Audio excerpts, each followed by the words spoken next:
मेरा थोड़ा इधर करना। मेरा आज का टॉपिक है ज्ञान। ज्ञान कोई भी बुरा नहीं होता, और जब तक तुम अपने अज्ञान को दूर करने के लिए कटिबद्ध नहीं होते हो, कोई तुम्हारा उद्धार नहीं करता सकता। गुरु एक माध्यम होते हैं जो हमारी क्षमता से हमें परिचित करवाते हैं, लेकिन मैं ये कहता हूँ जो गुरु ढूंढने की काबिलियत रखता है वो अपना गुरु खुद बन सकता है। ग्रंथों में आत्मा है, सदग्रंथों का कभी नाश नहीं होता। आत्मज्ञान से बड़ा कोई लाभ नहीं है। आत्मज्ञान से बड़ा कोई लाभ नहीं है, और आत्मज्ञान होता है सत्संग से। और महापुरुषों के ग्रंथों का अध्ययन करना भी एक सत्संग है। आज पढ़ना तो सभी जानते हैं, लेकिन पढ़ना क्या है कोई बिरला ही जानता है। पढ़ने का शौक किसी को नहीं है। वैसे तो शास्त्र में लिखा है, शास्त्रों में लिखा है कि आदमी शास्त्रों को पढ़कर धर्म को जानता है, और मूर्खता को त्याग कर ज्ञान को प्राप्त करता है, और शास्त्रों को सुनकर मोक्ष को प्राप्त करता है। तो कई भक्तजन ऐसे होते हैं जो धर्म उपदेशकों के धर्म उपदेशकों के प्रवचन सुनकर अपना जीवन संवार लेते हैं। लेकिन एक बात, गुरु अगर स्वामी स्वामी रामकृष्ण परमहंस न मिलते तो नरेंद्र दत्त विवेकानंद नहीं बन जाते। लेकिन क्षमता क्षमता विवेकानंद में थी। स्वामी रामकृष्ण ने उन्हें आशीर्वाद दिया था। स्वाध्याय तो विवेकानंद ने किया था। आज उनके नाम से उनकी सारस्वती मनाई जाती है, सारस्वती मनाई जाती है, जयंती मनाई जाती है। और उससे बेहतर है उनके आदर्शों को अब आत्मसात करना। अगर आज हर घर में हर व्यक्ति पढ़ा लिखा हो, तो वैसे तो कहते हैं अगर आईपीएस की परीक्षा पास करनी हो भाई, एक जिला संभालना हो तो आईपीएस की परीक्षा देनी पड़ती है। ठीक है। अगर राजनीति में जाना वहाँ कोई डिग्री नहीं देखी जाती, क्योंकि वो शिक्षा नहीं, वो बांटते हैं चावल आटा गेहूँ। चावल आटा गेहूँ बांटते हैं, शिक्षा नहीं बांटते। क्यों? कि शिक्षा सवाल पैदा करती है। आत्मज्ञान से बड़ा कोई ज्ञान नहीं है। और जब तक आप अपने अज्ञान को दूर कटिबद्ध नहीं होते, कोई आपका उद्धार नहीं कर सकता। समय का सदुपयोग करना। मेहनत कोई बुरी नहीं होती। किताबों से उलझना, किताबों से मत्था पच्चीसी शास्त्र ग्रंथों से करना, इसमें भी ये भी बड़ा वो है, संघर्ष है एक तरह का। कोई लेकिन आजकल के बच्चों को इसका रुझान नहीं है। मैं तो ये कहता हूँ कि जैसे आज तक किसी शास्त्री ने, किसी कथावाचक ने कहा है कि गीता का दूसरा अध्याय बार बार पढ़ो, नहीं तो इन्हें कौन पूछेगा?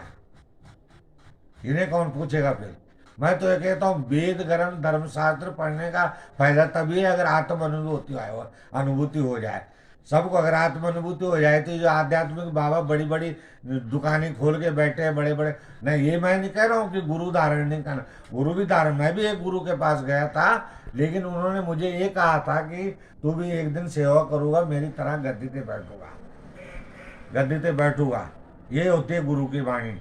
अब सेवा कई तरह की होती है, तन से होती है, मन से होती है, धन से होती है।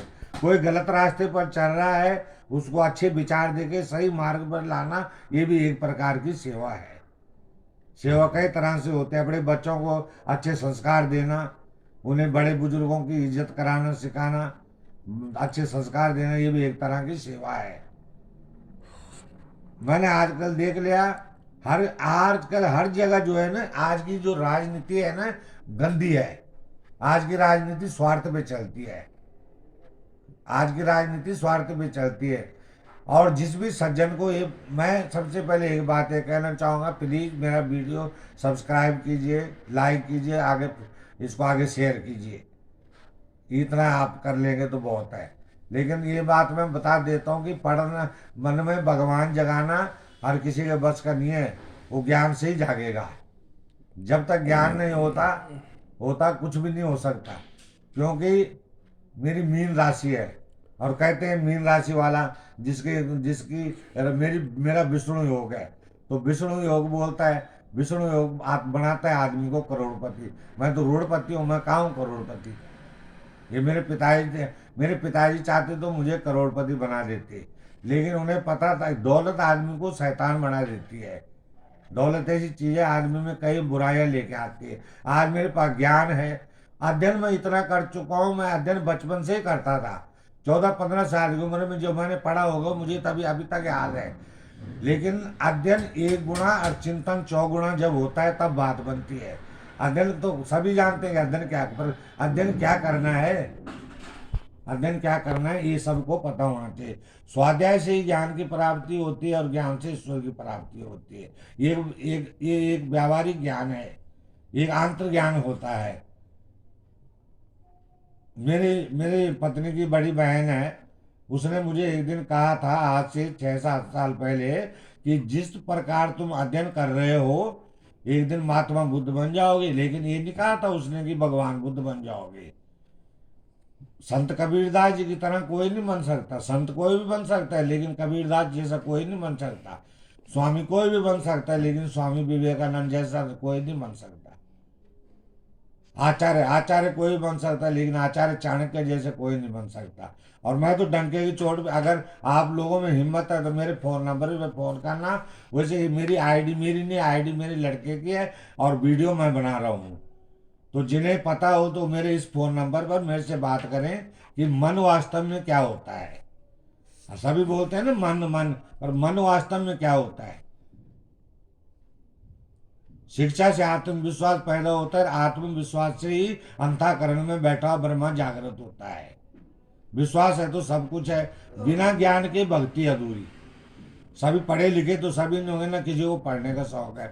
तो मैंने बता दिया लॉकडाउन जो है, मैंने किसी भी चीज़ को पाने के लिए लगन और तड़प होनी चाहिए, लगन और तड़प होनी चाहिए तभी कुछ होता है। अगर तुम्हें लगन ही नहीं है तो क्या फायदा उस बात का। किताब कोई भी ग्रंथ पढ़ने का फायदा तभी है जब उसमें छुपे हुए ज्ञान के मर्म को समझा जाए कि आत्मा क्या होती है और उसका परमात्मा से क्या संबंध है। वैसे तो कई लोग ब्राह्मण भी कई कई शास्त्रों चारों वेदों का अध्ययन करते हैं लेकिन आत्मज्ञान को जान नहीं पाते या जानना नहीं चाहते हैं। वो उस कड़छी की तरह होते हैं जो चलती तो हर व्यंजन पे है लेकिन रसोई के स्वाद को नहीं जानती। तो आज के लिए इतना ही काफ़ी है। प्लीज़ इस वीडियो को सब्सक्राइब और लाइक कीजिए।